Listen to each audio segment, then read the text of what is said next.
Ah, goodness. It's been so long since I've done a live. I'm not sure if I remember how. It's certainly been a little while, that's for sure. Hello everyone who's joining us, if they're sticking around, coming and going. It's Wednesday. We used to say that every Wednesday at 11 o'clock we'd do a TikTok live, and that's how you could tell the time, but we've been a bit slack. Actually, I've been really slack, or busy. Yeah, either way. It's been a little while, so hopefully we're all back. Hey Jessica, hey Courtney. Welcome everybody. Everybody will be holding out for a mortuary tour. We'll see how we go today.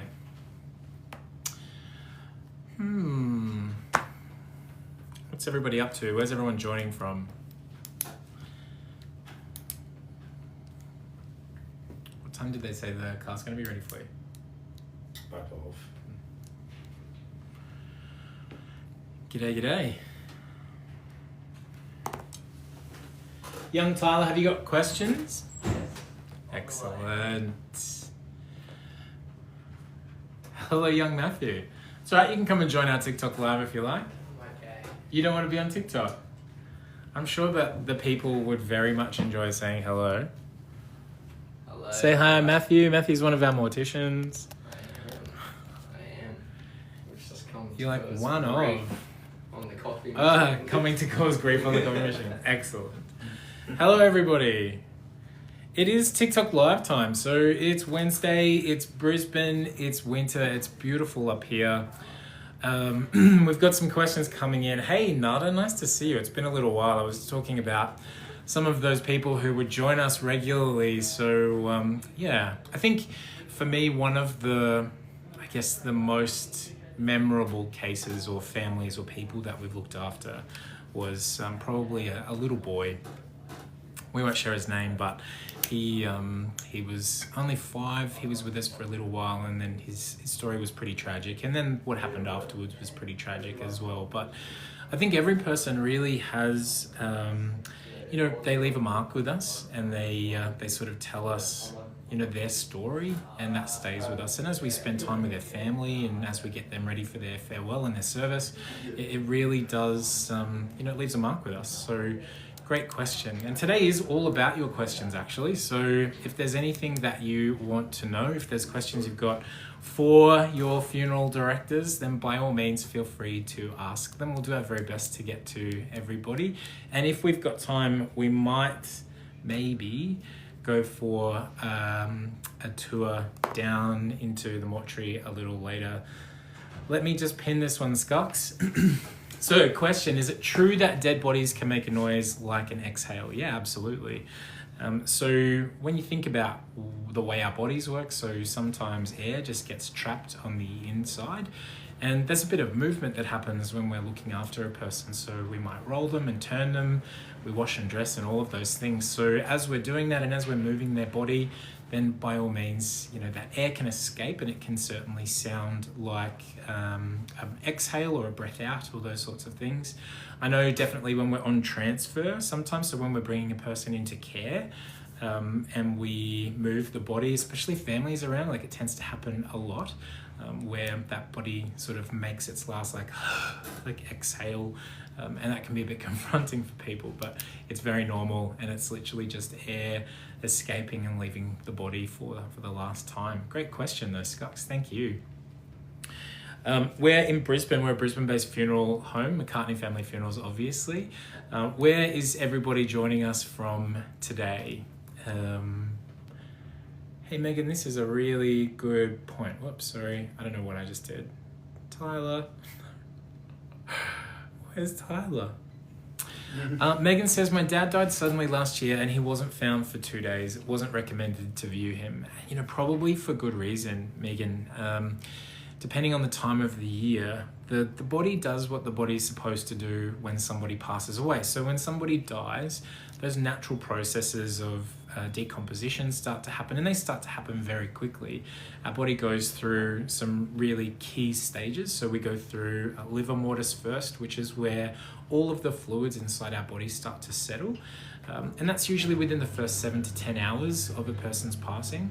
And then after that, we go into rigor mortis. So rigor mortis, starts to begin, and that's where we start to really become rigid and firm up. And then from there, all of those bacteria and all of those things in our body that are supposed to be there to help break us down and return us back to the earth, they all start to do what they're supposed to do. So it can be really confronting, but I hope you were well supported and well looked after during that time, and I'm sorry for your loss. I feel different, like it's a different environment, different setup for me. So we've got some people joining us from Sydney. That's Nada in Sydney. Whereabouts is everybody else joining us from? Hello, Zufi. Yeah, that's, a really good point is, I guess, when we come to rely on our faith and we come to rely on, our belief and belief system, it can definitely bring us some comfort. Lulu's in Casino, Lulu in Casino. Hello, Lulu. And we've got Skux down in Melbourne. Hello, Skux. We're holding out for some of our old friends to see if they find us today, aren't we, Tyler? We are. We'll see if they are. Hello, Lucinda in Albury. Oh gosh, Megan, that's really rough. I'm sorry to hear that. And all the way from Scotland. You guys can really help us. Normally we don't sort of ask for this, but tap that screen to like us, send us the hearts, but you don't have to send us gifts. So gifts cost money. Obviously, we don't want you to spend your money on us, but you feel free to give us those little hearts and those taps. But Megan, thank you for the butterfly. That was really, really nice of you. It is 11 o'clock or just after here in Brisbane. We are in Queensland winter, which is beautiful, right? It's such a nice day outside. I was out before. Yeah, it's crazy. Chelsea and Toby, hello from Newfoundland in Canada. Funeral directors as well. Hello, fellow funeral folk. Thanks for joining us. Tell us a bit about your story. Skux, yeah, hey, this is a really good point. Let's talk about this. Skux has said, did you see the Casketeers? And if so, have you seen the news about what happened to their business? Yes. So, I feel really bad for these guys. Like, I know of their reputation before they were in Casketeers, and they were really good funeral directors. And what happened was they put their trust in somebody who obviously didn't have the best interests of families at heart, who did the wrong thing. And reputationally, that's really had a massive impact on their business. Someone once asked me if we would ever look or consider doing an Australian version of the Casketeers with us at McCartney Funerals. And at first I was like, hey, that'd be great. And then I was like, no way. I was like, because the media like to pick on one thing and really blow it out of proportion. Now, I'm not saying what happened at Tepeni Funerals was a little thing. It certainly wasn't by any stage, and it wasn't minor, but I wonder whether they would have got as much attention if they weren't who they were, or if they weren't on the Casketeers. So I kind of feel for them, certainly feel bad for the families that had those terrible interactions, but it's crazy. Our industry is so nuanced. It's crazy. Can I just ask, Brian, for myself and others who don't know, what actually happened? What was the incident that happened there? Yeah, so the incident is through COVID, one of their funeral directors who managed a branch or a location was looking after families, and she specifically looked after Polynesian families, Pacifica families, Samoan, Tongan families. So with that comes a lot of cultural nuance. So there's family service, there's embalming, there's a whole range of things that have to happen.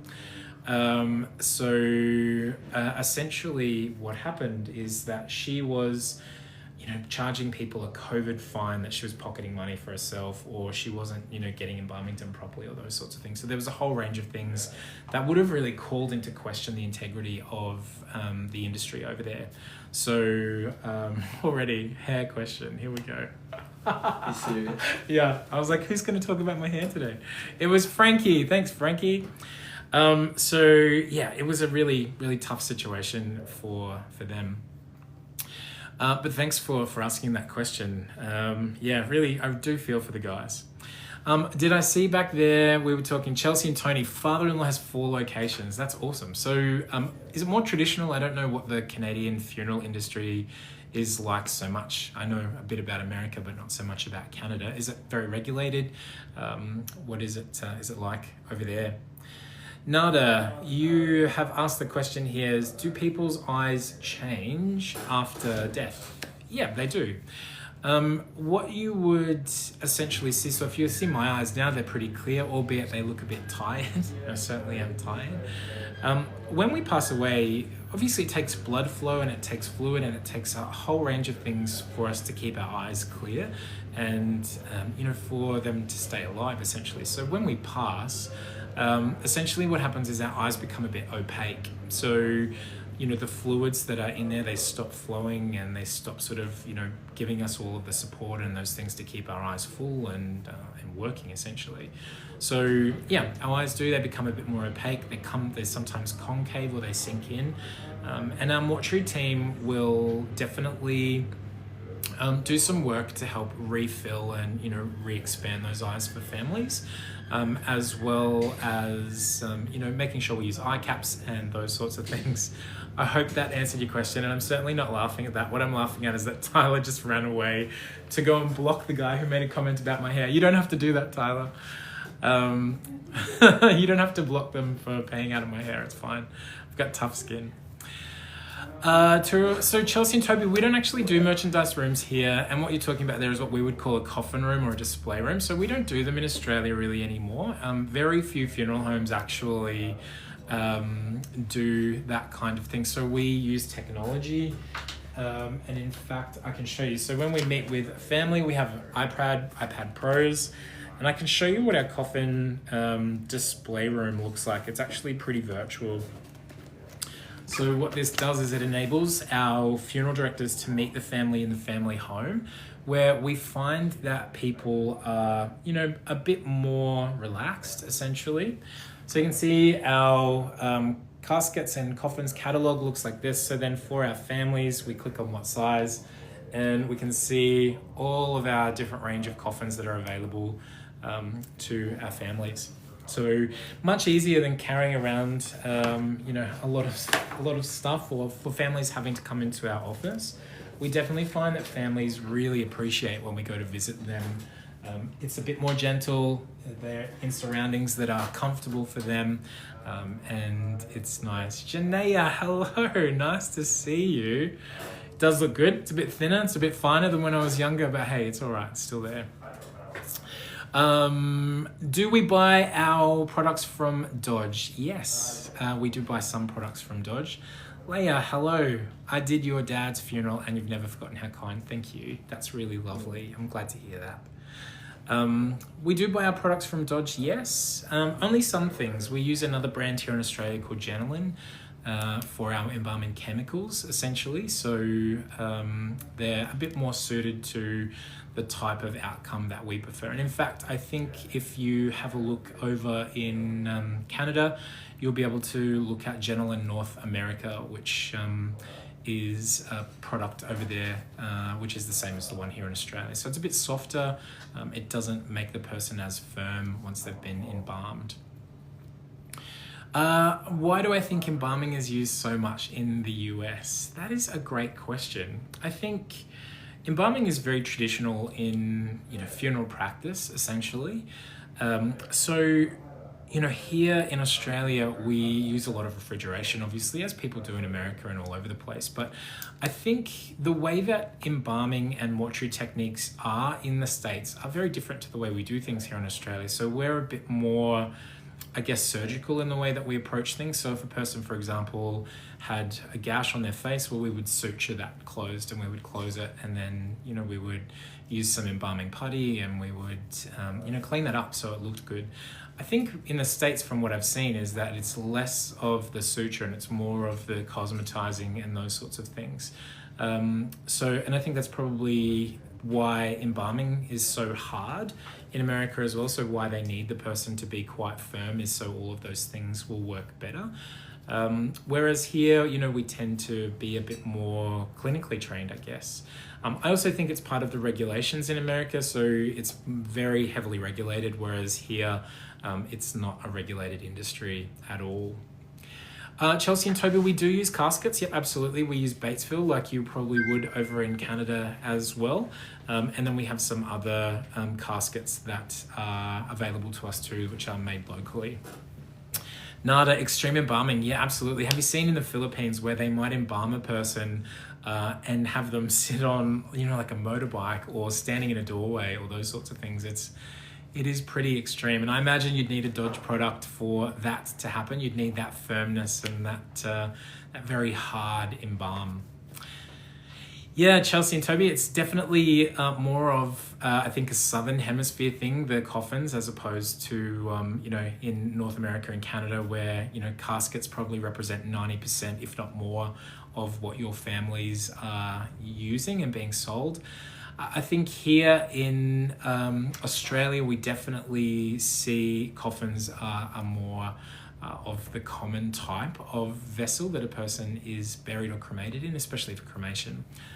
Cremation also represents a massive part of what funerals, our funeral industry. So I think it's over 80% now cremation and 20% burial. So it's just not logical to cremate a casket and have family wear that cost, essentially.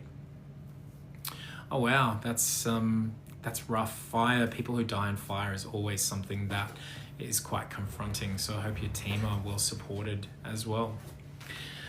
For those of you just joining us, hi, hello, my name's Brian. I'm from McCartney Family Funerals here in Brisbane. Family-owned funeral home, and very proud to be a McCartney of the McCartney Family Funerals. Thanks for joining us today. We used to do these lives all the time every Wednesday, and then life kind of got in the way, and today we felt like it was a good day for it, right, Tyler? Yes, we did. Very happy to be here. Yeah, so thanks for joining us. It's been really nice to see some people. So if you haven't already, make sure you follow us, subscribe to our channel here on TikTok. We've also got some really great stuff on YouTube where you'll be able to see some more longer form videos that Tyler works very hard to make. And of course, our Facebook and Instagram. I would be remiss not to ask you to follow us there. And of course, today, we love it when you join and follow and give us all the love, but you don't have to send us gifts. So if they cost you money, you don't have to send them. The hearts will do just fine. So feel free to like as many times as you wish.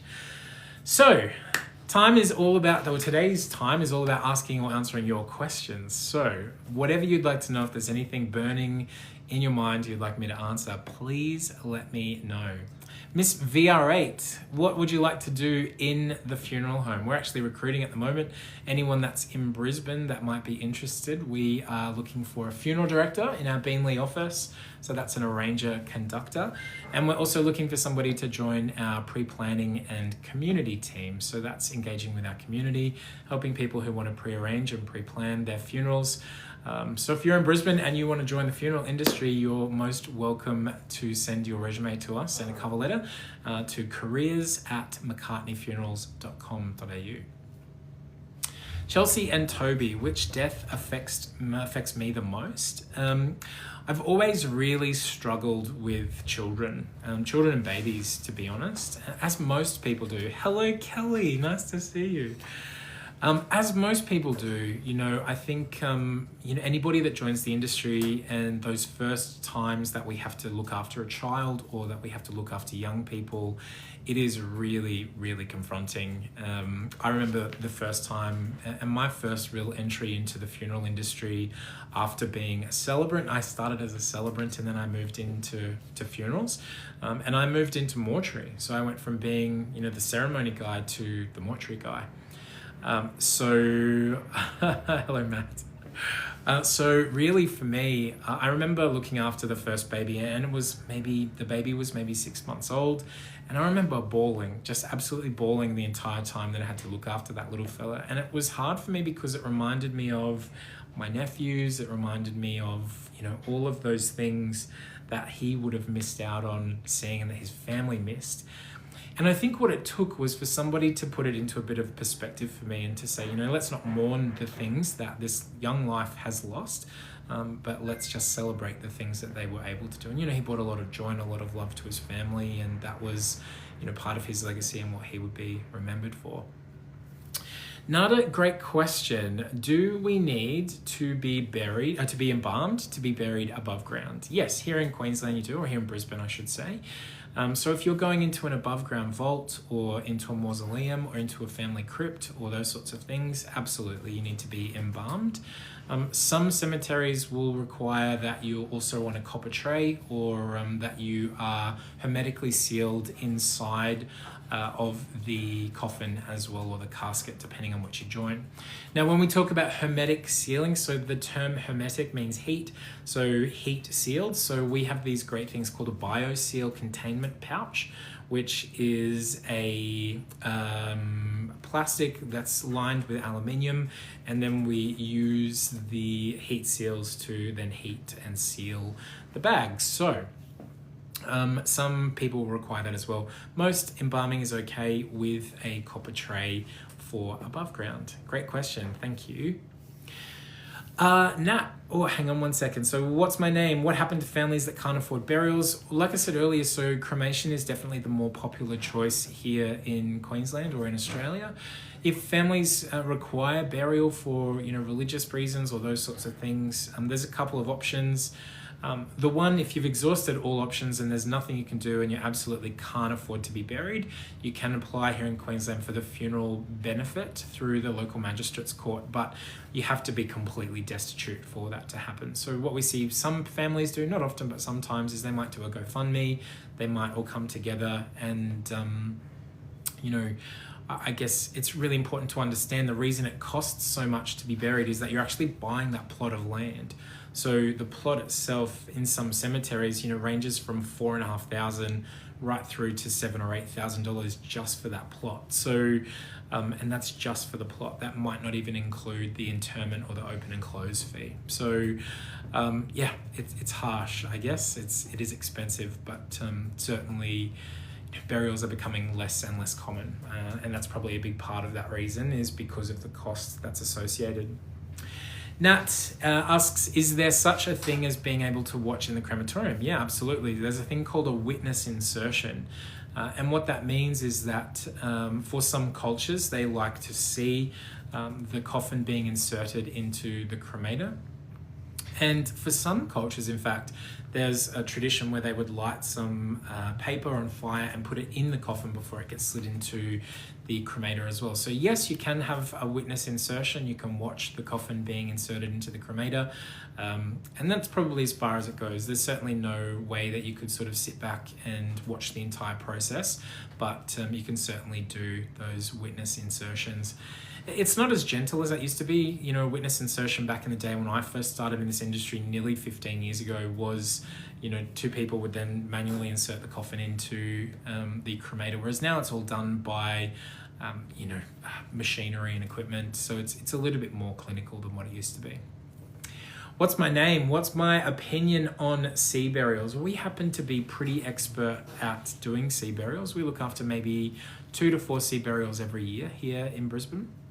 I think we're one of only 2 other funeral homes who offer a sea burial. And when we talk about a sea burial, we talk about taking a person's entire body out to sea and doing their disposal in a very traditional sea burial way. So they'd be wrapped in a shroud, weighted, and then slid off the side of the boat.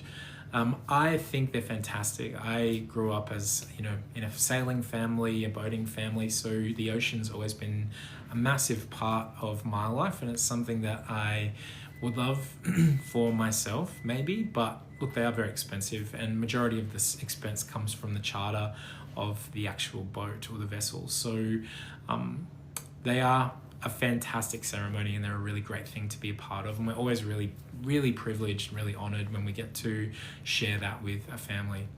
Great question. What's my name? Thank you. What about taking the ashes, making a diamond, fly by night? Yeah, absolutely. So you can have your loved one's ashes turned into a diamond. I don't think there's anybody doing them here locally in Australia. We tend to get them sent off to places like Denmark. In Europe, there's a place in America, obviously, as well. And it takes about a cup of ashes, or about 250 grams, and that would turn into, I think, about 1/4 carat from memory. Also very expensive, about 6,000 Australian dollars. So it's definitely something that you can do, though, especially, if you're a diamond kind of gal or a guy, it's certainly a good option. In Las Vegas, fly by night. Wow, you guys must be really going through it in America at the moment. Hello, Kyle. Thoughts on burial pods that turn into trees? Is there anywhere in Australia that does this yet? Nowhere on the East Coast. There is a place in Perth that you can be put into a pod and then buried in a tree will grow. The reason why we're struggling to find a suitable place for that here in Queensland or the East Coast is because we're really struggling with appropriate land for cemeteries already. So when you think about the amount of space that it takes to grow a tree, you can't have them so tight together. So there's definitely a lot more space that's required. And we are really lacking those community spaces right now here, especially in Queensland. A lot of our cemeteries, especially in more, smaller regions like in the Redland City Council, on Stradbroke Island, where cemeteries are completely full. So it is sort of just prohibitive where you can have that kind of thing. So no, we're here on the East Coast, but over in Perth, absolutely. Can you go Japanese maple tree in pots? Sure, I guess. I'm not sure. I'm not a gardener. Great question though. Thank you, Nat. It's been a little while. I think it's been probably 3 months, maybe longer, since I've done a live, and I apologize. It's been a little while. Hello, Ira. Nice to see you. What's my name? Dumb question. But with the plots, are they forever or is there a time? Okay, this is a great question. So, here in Queensland, all of our burial plots are sold in perpetuity. So sold forever. We never have to relicense them. We never have to rebuy them or anything like that. So once you buy a plot, the plot is yours for as long as you have an appropriate burial rights holder. So your burial rights holder passes down from person to person as you use your plot, use your grave. The holder or the right holder gets passed on. In other parts of Australia, you just lease your plot for a period of time. So I think it's about 21 years. So at the end of 21 years, you can decide whether you release that plot for another 21 years and you pay the fee again, or whether you have that person exhumed, cremated, and the ashes returned to you or scattered. For me, gross. But I guess, I'm not the person in charge of running council cemeteries, that's for sure. But yeah, hopefully not something we'll ever see in Queensland, but never know. Hello, Gladys from Townsville in North Queensland. It must be a beautiful winter's day up there today. Is embalming not really a big thing anymore? Nat, I would say here in Australia, embalming is probably less than 5%. When you think about why we embalm people, so we embalm for key reasons: for preservation, to prevent or slow down the decay and the decomposition, for repatriation, and for above ground vaults and mausoleums and crypts and those sorts of things. So embalming really came about because we didn't have fridges back in ancient times. I talk about ancient times like, early 1900s, I guess, but we didn't have fridges, so embalming was really the only option for preservation. So now we have climate controlled storage. So here in Underwood, for example, at our operations facility, we have capacity for about 50 people to be in our care in climate controlled storage at any one time. So we have a lot more control over that, and we can have a person just in that climate control for up to about 2 or 3 weeks before we have to start thinking about embalming. So our preservation techniques are very different now. Tracy, hello, great question. Have we cared for Polynesian families? Yeah, absolutely. We look after a lot of Pacifica families in the local area. We have a really great connection with our local Samoan families, and we even have a Samoan uniform for our team. So we're usually involved in the entire process. So taking the person home, preparing them for that home visit or to lay in state at home first. We'll be there for the family service. We'll stay for dinner if they want us to.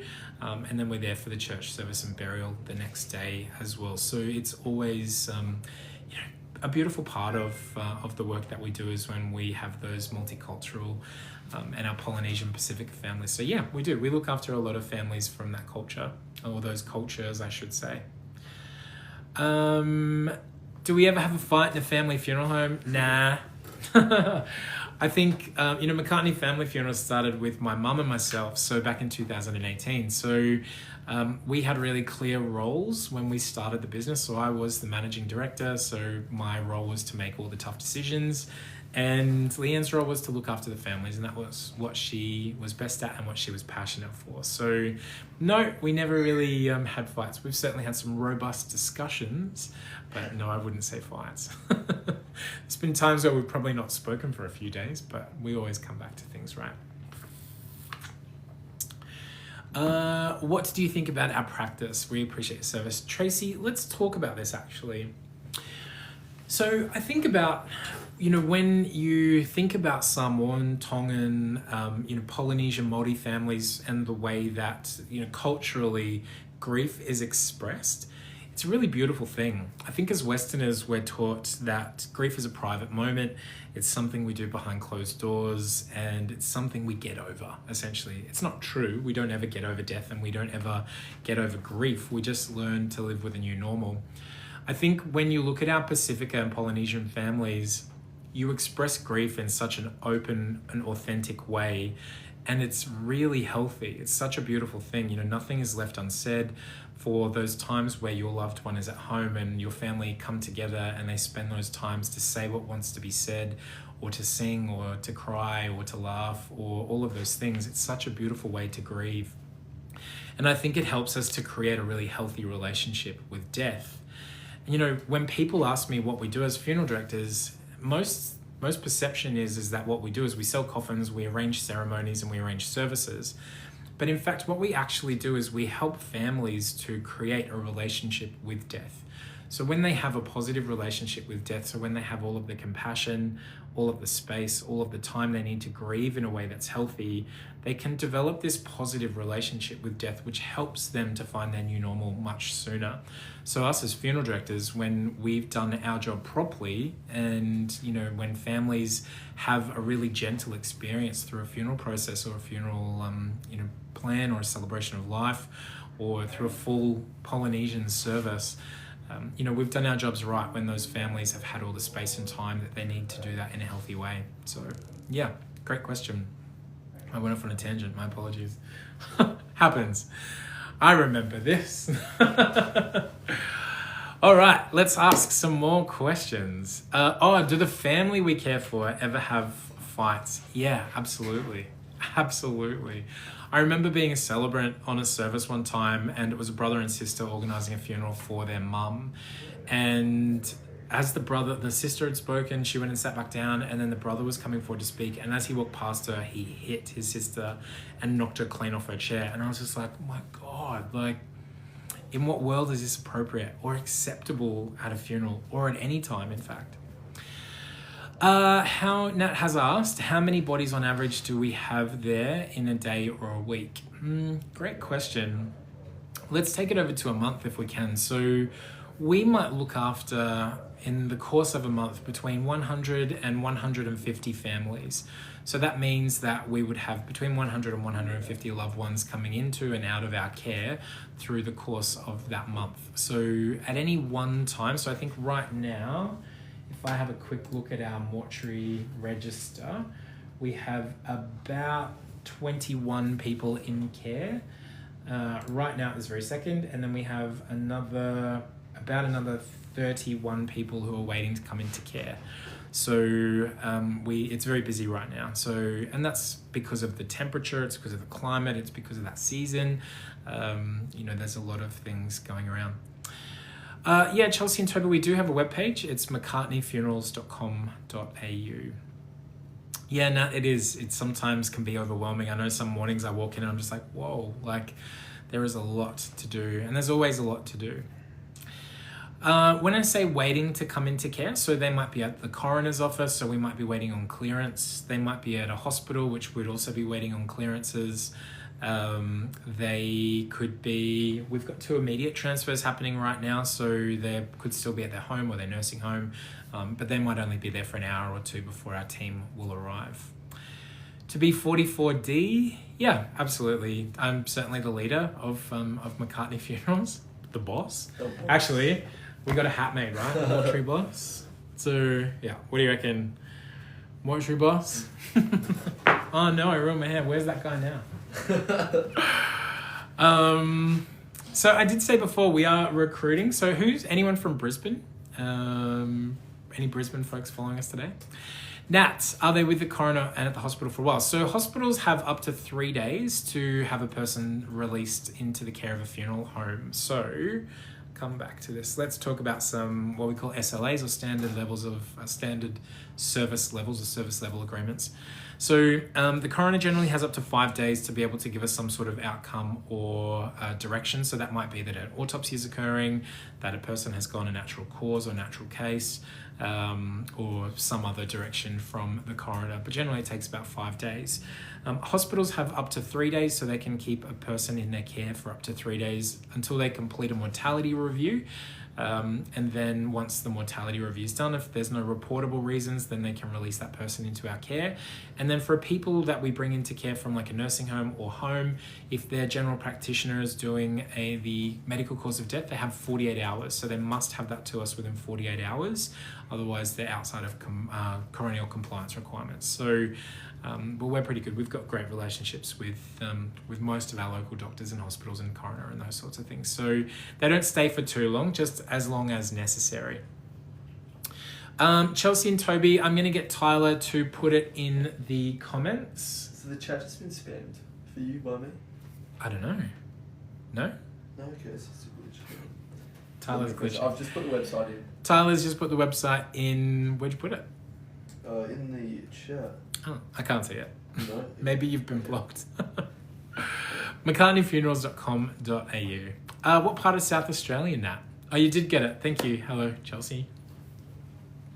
I lived in South Australia for a while in a lovely little place called Largs Bay. It was very, very nice. And as a water baby and someone who likes to be near the ocean, I lived right on the Esplanade, which was really cool. Can't send links. You can't? No. Okay, yeah, no worries. Goodness, okay, so questions. 2B44D, you're 4500, so that's Caboolture, right? Caboolture Moorfield kind of way, I think. I get pretty good at remembering my my postcodes. Smithfield Plains, okay, yeah, nice. 3 months ago from Tassie, wow. I guess that wouldn't be too much of a change. Climate would probably be sort of similar, maybe not as cold in Adelaide as what it would have been in Tassie for sure. Tracy, do I have any advice for pre-planning our services or your services during these difficult times regarding logistics? Yeah, so I think when you are planning or when you're pre-planning, think about what it is that you want. What are your wishes? What will your family be comfortable with? How do you want your life to be celebrated? Do you want people to wail and cry and do those things? Do you want people to come and, celebrate your life and share great stories? Put all of those things in your thought process. So think about your music, think about the flowers you want, what clothes do you want to wear, who do you want to speak? Do you want people to pallbear? Do you want, everything is endless, like options are endless. You literally have the opportunity to have your funeral exactly the way you want. So take that opportunity while you're planning, that's for sure. And pre-planning is a great idea, especially depending on where you are. There's a lot of companies who, if you pre-plan and pay today, they'll lock that price in for you. So you never pay anything more, you pay today's price. Great question. We do have a large amount of staff. Yeah, we have about 15 or 16 staff right now, plus a couple of external consultants who do some work for us as well. And we're still currently recruiting. We've still got 2 more roles to fill just now. So we're hoping for 2 more great people to come and join our team in Beenleigh and in Underwood.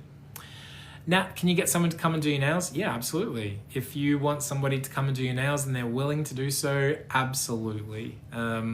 We've had people have their hairdresser come in to do their hair, the makeup artist to do their makeup. There's a whole, whole range of things that can happen. And again, the opportunities really are endless. Chelsea, absolutely. We'd love some experienced funeral folk from Canada to come and join our team. Hit me up. Let's talk. Let's talk about it. I'm not sure how our immigration would go, but it's worth a try. You said you and your husband, right? You both work in the funeral industry. We could fill both roles all in one go. Fantastic. So, my name is Brian from McCartney Family Funerals. I think we're probably coming close to the end of our live today. Thanks for joining us, for those of you who have joined us. Would I be able to ask one question? From Tyler's got a TikTok? question. Yeah, absolutely. So somebody's asked, how long do bodies stay in our care before their service? So generally, between 3 to 5 days. So a person will stay in our care for between 3 to 5 days, depending. We have a coordinator who makes sure that logistics happen the way they're supposed to. So it's a fine line, right, between how many people we can have in care, when the service is, all of those sorts of things. So generally about 3 to 5 days, sometimes longer, sometimes shorter. Great question, Tyler. So last but not least, if you have yet to follow us, please make sure you do follow us here on TikTok. Follow us on Facebook and Instagram as well. Don't forget to check out our YouTube. Tyler put some long form stuff. Subscribe, hit the little alert button.